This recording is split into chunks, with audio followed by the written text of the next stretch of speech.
Hello, welcome to another episode of Brenda's Musings.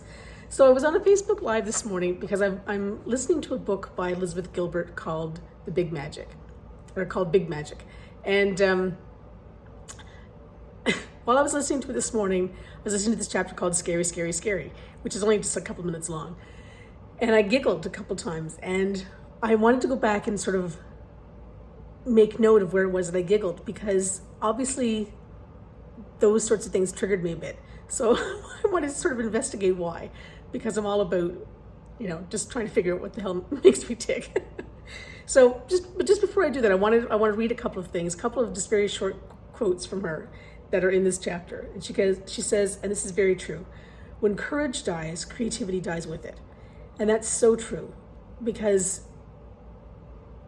you need to have the courage to be able to express yourself. And regardless of what that creative exercise looks like for you, if you can't express what's inside of you, or what's inside of your mind or your heart, or what your gut's telling you, whatever body part speaks to you, then yeah, it's going to be hard to be creative. So that really spoke to me. And then she said, and I thought this was brilliant: fear is a desolate boneyard where our dreams go to desiccate in the hot sun.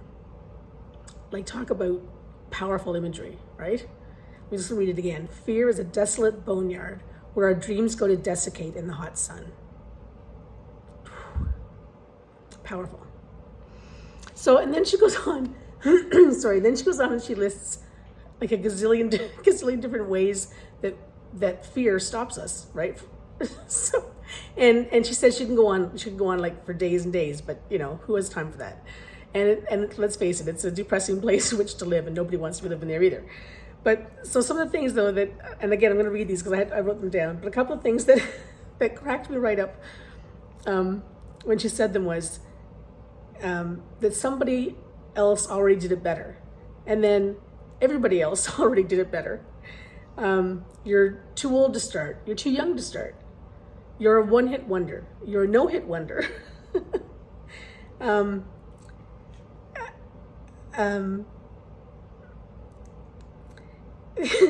she puts sort of in the middle of it, she says, and I'm just going to paraphrase this, but she says, you're afraid you're too fat. And she says, I have no idea what this means in terms of creativity, because it really doesn't have anything to do with it. But she said it's like a number one fear of most people sort of thing. And so she just figures it has to be in there somewhere. So that cracked me up.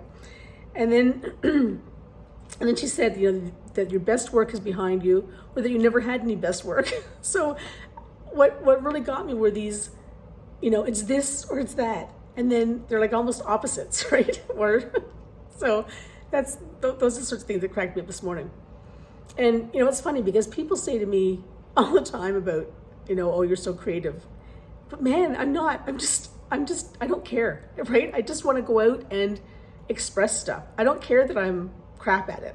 I don't spend any time, I shouldn't say I don't spend any time, but I don't spend a lot of time on trying to make sure that I'm the best jeweler, that I'm making the best art, that I'm making, I don't try to make the best of anything.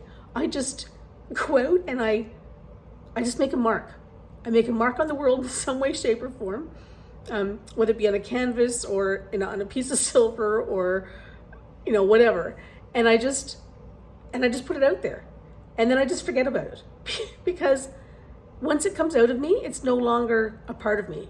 It's a part of what's in the world. And that's kind of the way I look at creativity, right?